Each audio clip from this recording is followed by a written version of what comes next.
This is The Weekly on ClickOrlando.com with Justin Warmoth. Welcome back. Our guest this morning is Guillermo Smith, the first openly gay Hispanic person elected to the Florida legislature. The Democrat now running for State Senate District 17, hoping to replace Senator Linda Stewart, who can't run again due to term limits. We pick up the conversation on the debate over whether Florida is still a purple state after Republicans dominated in last year's midterms. When people say Florida is no doubt a red state now, it's no longer a purple state, it's no longer a coin flip. That's an anomaly? The facts actually disprove that. Okay. When you see cities like Jacksonville and Duval County that flip, that are conservative cities that go Democrat in entire election cycles, I think that is very promising as far as what the future of Florida will represent. And the fact that Florida continues to be a purple state. But I'll tell you what gives me even more hope and inspiration for the future. It's young people, Gen Z. Young people really are turned off by the Republicans' extreme agenda of hatred and division.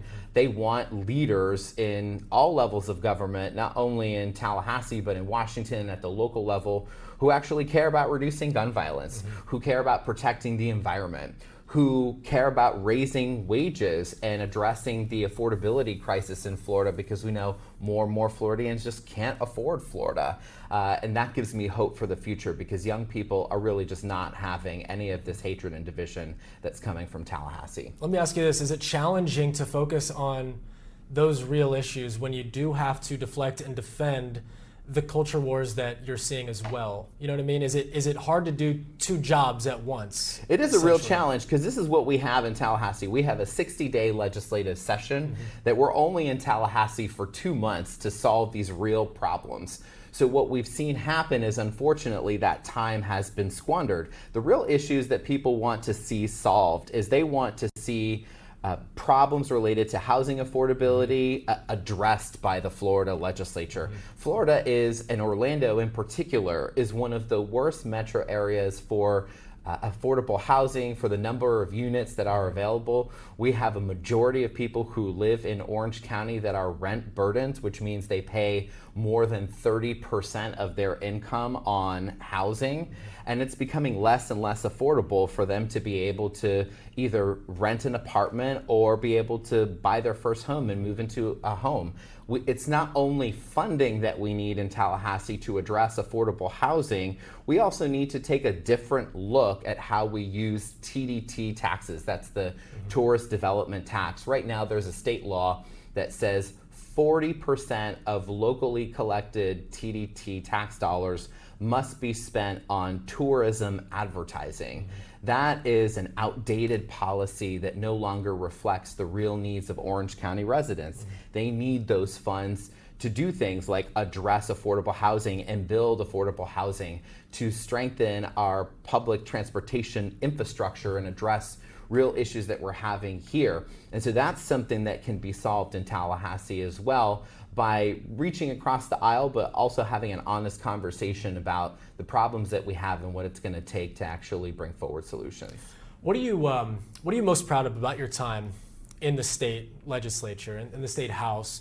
When you look back at some of the things that you've accomplished, what sticks out to you that you want our viewers to be reminded of about that time? You know, I think it is standing up for our most vulnerable. It's being a voice for the voiceless.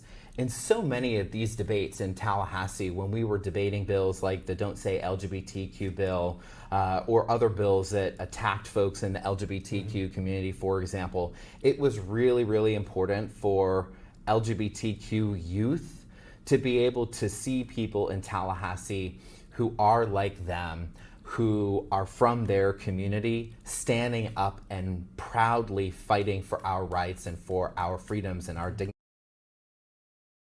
That can go a long way as far as giving young people hope. But it's not just standing up for folks in the LGBTQ community. It's standing up for the fundamental rights of women to have bodily autonomy. During my time in Tallahassee, we were able to secure substantial funding to take people with disabilities off of waiting lists and enroll them into critical services that help them live and work in their communities. I want to continue that work, but we have a 22,000 person wait list of people with disabilities that needs to be funded, needs to be addressed, and that's going to be another priority for me. There were some complaints, obviously, from 2022 about the lack of enthusiasm. You mentioned it. You talked about Democrats just didn't show up for the midterms in the state of Florida, and that was reflective of the outcome. But when you look at the national party all the way down to the state, and the lack of, especially at the state level, there's been just a change of leadership all the time, not on the same page. Do you think that's addressed now? And will it be addressed in time for 24?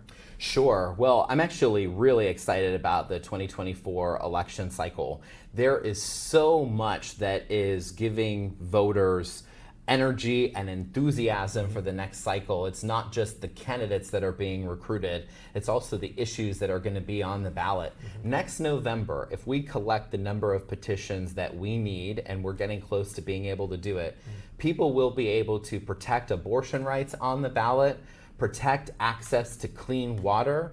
They'll be able to send transformational candidates back to the state house, like Representative Anna Eskamani, the first Gen Z candidate in Congress, the person to serve in Congress, Maxwell Frost from this area. I think this is really motivating a lot of folks and energizing a lot of folks, knowing that they'll be able to do all of these things on one ballot next November. Yeah.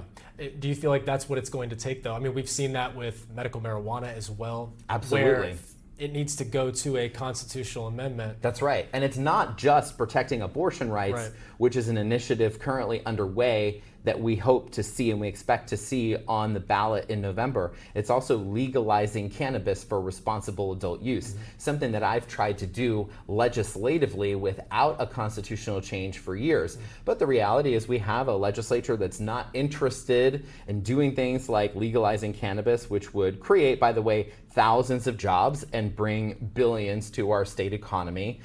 They were not willing to raise the minimum wage. The voters overrode them and did it anyway via constitutional amendment.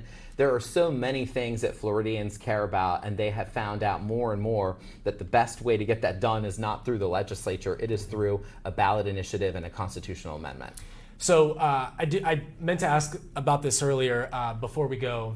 But you, this position right now is being held by State Senator Linda Stewart, who's term limited. The significance of that and running for her position, who has been in politics for a long time in Central Florida, very well known, and is that something that sticks out to you as well? Well, you know, I've worked with Senator Linda Stewart for many years, and I've known her for over a decade. Certainly big shoes to fill as far as the leadership role that she's taken in Tallahassee. But I'm ready to do it. You know, voters in this area know me, they trust me, they also know exactly what I stand for. And so my hope is that, you know, I would earn people's vote and their support in running for state senate, knowing that we're going to focus on the issues that matter: housing affordability, making sure we solve the teacher shortage in our public schools, expanding access to healthcare. But they also know me as someone who is going to be willing to stand up to defend their fundamental rights and freedoms. And folks really need a champion like that in Tallahassee right now. And my thanks to Carlos Guillermo Smith for his time this week. You can find more information on elections, including some of the big changes coming for 2024 on clickorlando.com/results2024. I'm Justin Mormon. Have a great Sunday.